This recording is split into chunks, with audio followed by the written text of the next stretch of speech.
Hello everyone, welcome back to this channel. तो guys, आज हम बात करने वाले हैं ह्रासमान सीमांत उत्पाद का नियम क्या होता है।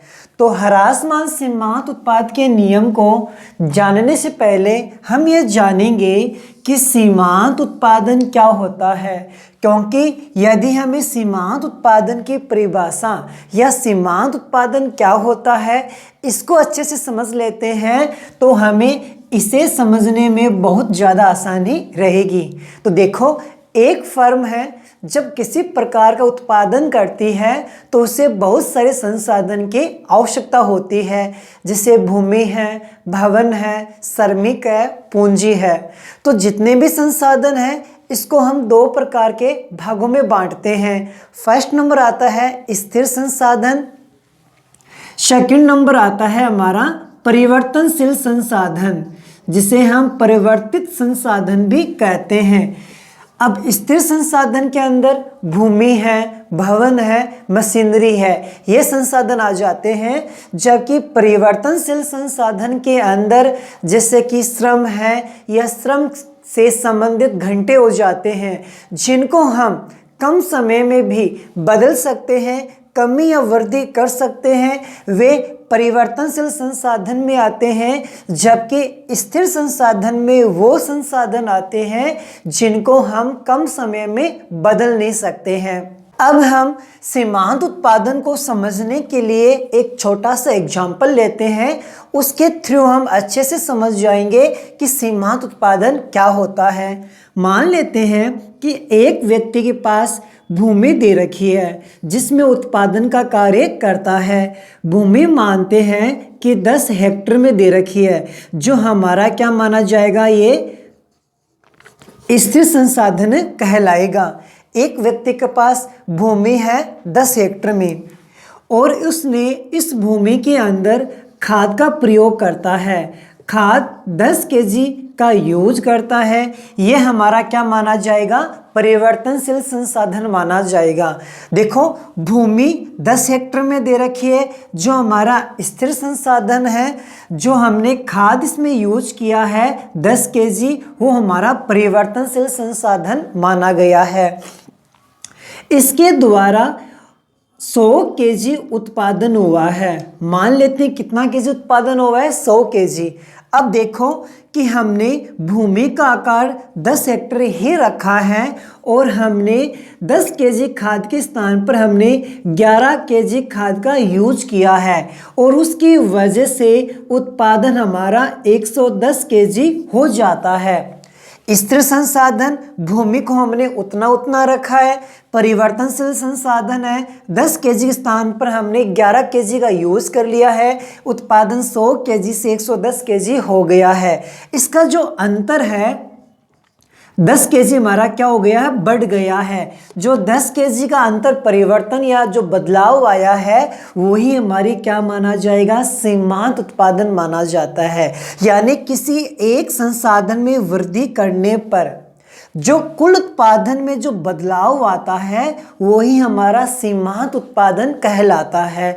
अब इसे हम एक परिभाषा के थ्रू समझते हैं कि सीमांत उत्पादन यानी मार्जिनल प्रोडक्ट, जिसको हम MP शॉर्ट फॉर्म में लिख सकते हैं, एक अतिरिक्त उत्पादन के संसाधन की मात्रा बढ़ाने पर कुल उत्पादन में आने वाला परिवर्तन सीमांत उत्पादन कहलाता है। यानी उत्पादन के एक संसाधन की मात्रा बढ़ाने पर, जैसे हमने खाद की एक मात्रा बढ़ा दी है, कुल उत्पादन में आने वाला परिवर्तन जैसे 10 केजी का परिवर्तन आया है, यही हमारा सीमांत उत्पादन कहलाता है। यानी एक संसाधन की मात्रा बढ़ाने पर जो हमारे कुल उत्पादन में जो वृद्धि हुई है वो अतिरिक्त उत्पादन ही हमारा सीमांत उत्पादन कहलाता है।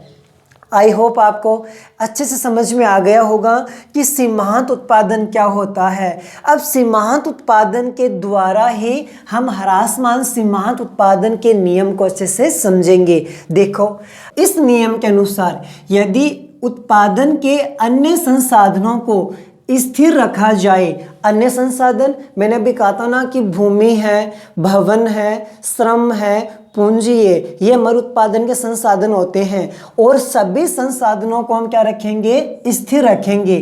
केवल एक परिवर्तित संसाधन यानी परिवर्तनशील संसाधन में वृद्धि की जाए, कंटिन्यू हम क्या करते हैं कि परिवर्तनशील संसाधन इसमें कंटिन्यू वृद्धि करते जाएंगे, तो एक निश्चित समय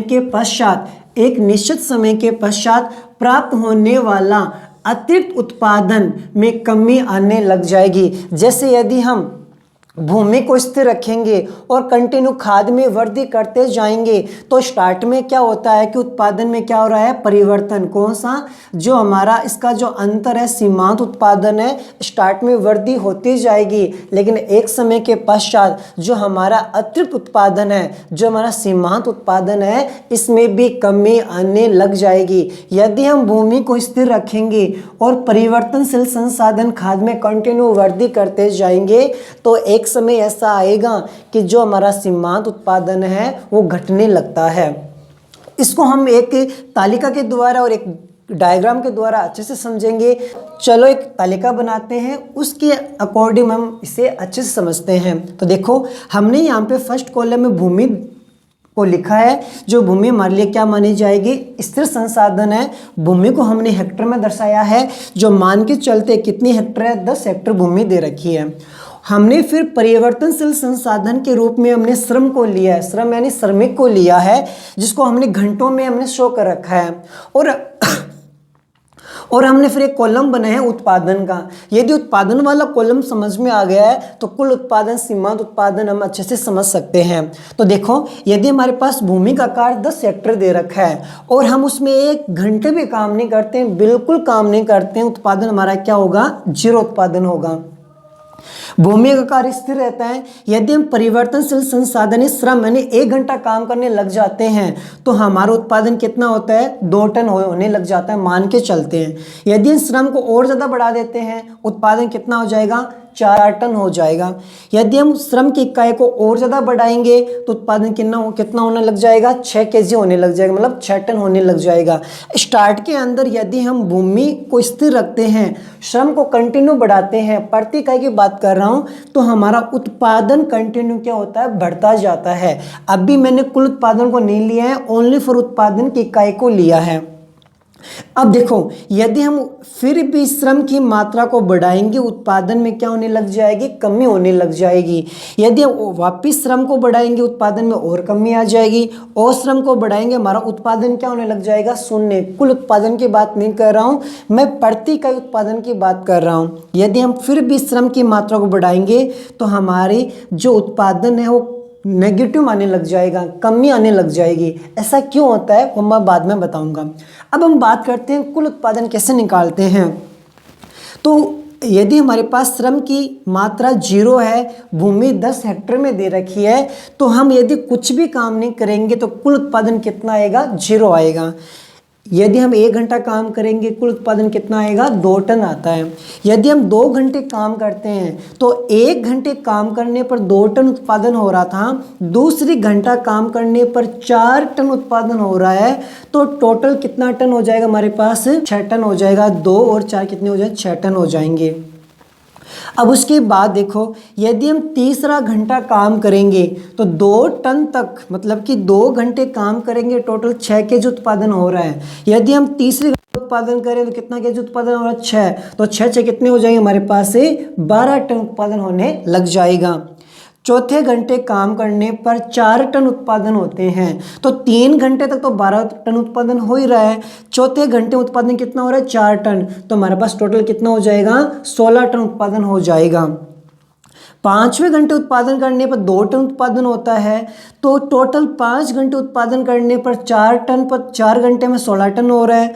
5वें घंटे में 2 टन हो रहा है, टोटल कितने हो जाएंगे, 18 टन हमारे पास क्या हो जाएगा, उत्पादन हो जाएगा। यदि हम 6 घंटे उत्पादन करते हैं, 6वें घंटे उत्पादन कुछ भी नहीं हुआ है, 5 घंटे में 18 हो रहा है, 6वें घंटे में कुछ भी नहीं हुआ है, तो 6 घंटे उत्पादन करने में टोटल में कितना मिलेगा, 18 टन ही मिलेगा। 7वें घंटे उत्पादन करने पर हमारा 2 टन का लॉस हो जाएगा, इसलिए कुल उत्पादन कितना हो जाएगा, 16 टन हो जाएगा। ऐसा क्यों होता है, क्योंकि भूमि की उर्वरा शक्ति हमेशा सीमित मात्रा में होती है। जैसे जैसे हम ज़्यादा काम करेंगे, जितने घंटे का यूज़ करेंगे, श्रम की मात्रा बढ़ाते हैं, तो भूमि की उर्वरा शक्ति धीरे धीरे खत्म होने लग जाती है। उसके वजह से क्या होता है कि हमारे कुल उत्पादन में क्या होने लग जाती है, गिरावट होने लग जाती है। प्रारंभ के अंदर कंटिन्यू बढ़ता जाएगा, कंटिन्यू बढ़ेगा, एक समय से आएगा हमारा उत्पादन क्या हो जाएगा, स्थिर हो जाएगा। और उसके पश्चात यदि हम श्रम को कंटिन्यू बढ़ाते जाएंगे, हमारा कुल उत्पादन में क्या होने लग जाएगा, गिरने लगेगा।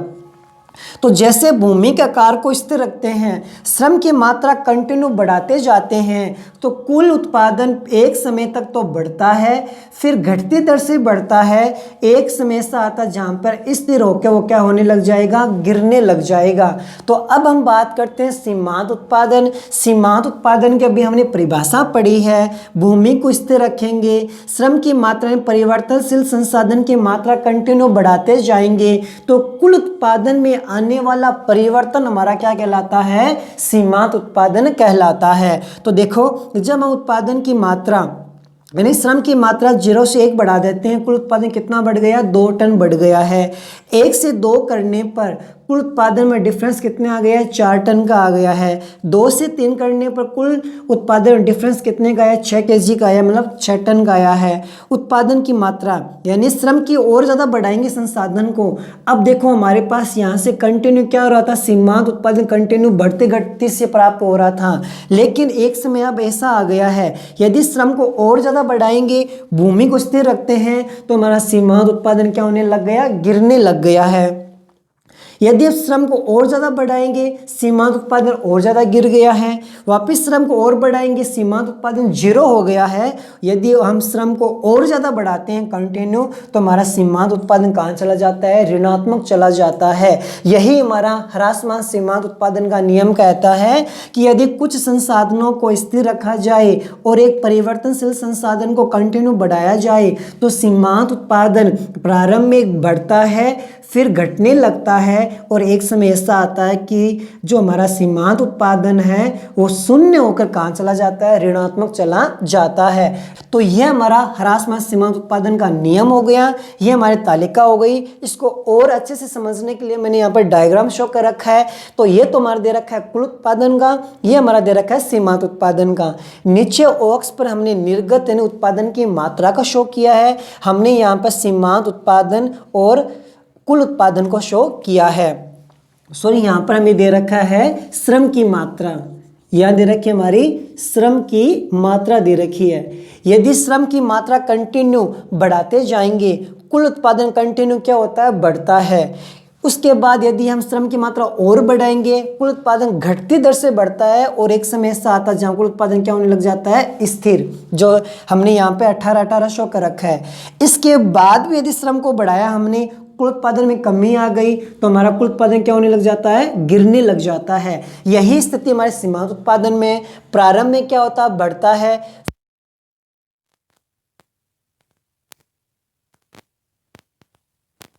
जो सीमांत उत्पादन क्या हो जाता है, शून्य हो जाता है।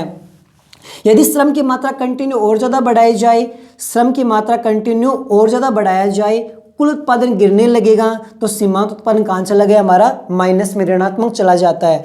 जैसे कि जब सीमांत उत्पादन शून्य है, कुल उत्पादन क्या है, अधिकतम। जब कुल उत्पादन गिरने लग गया, सीमांत माइनस में चला गया, कुल उत्पादन यहाँ से गिरने लगता है, सीमांत उत्पादन यहाँ से कहाँ चला जाता है, माइनस में चला जाता है। तो यही हमारा ह्रासमान सीमांत उत्पादन का नियम है। यदि कुछ संसाधन को स्थिर रखा जाए, केवल एक संसाधन परिवर्तनशील संसाधन को कंटिन्यू बढ़ाया जाए, तो सीमांत उत्पादन प्रारंभ में बढ़ता है, एक समय के बाद वो गिरने लग जाएगा, और एक समय ऐसा आएगा कि हमारा सीमांत उत्पादन शून्य होकर कहाँ चला जाता है, माइनस में चला जाता है।